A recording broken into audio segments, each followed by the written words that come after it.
Əuzu billahi mineşşeytanirracim. Bismillahirrahmanirrahim.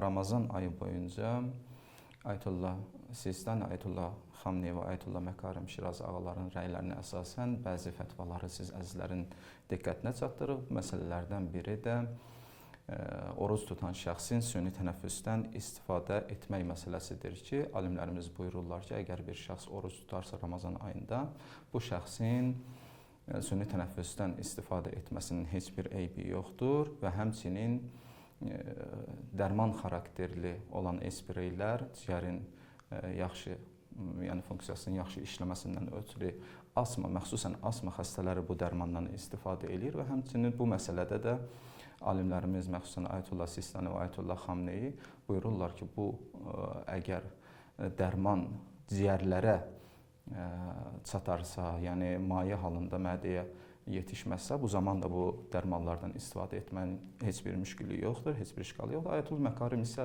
bu məsələdə icazə vermişdir. Əlbəttə ki, bu məsələdə mövzui bir məsələdir. Bu məsələdə əgər şəxs bilərsə ki, bu maye halında, yəni maye yaradan bir dərmandırsa, mədəyə çatarsa, bu zaman da orucunu batıl eləmiş sayılar.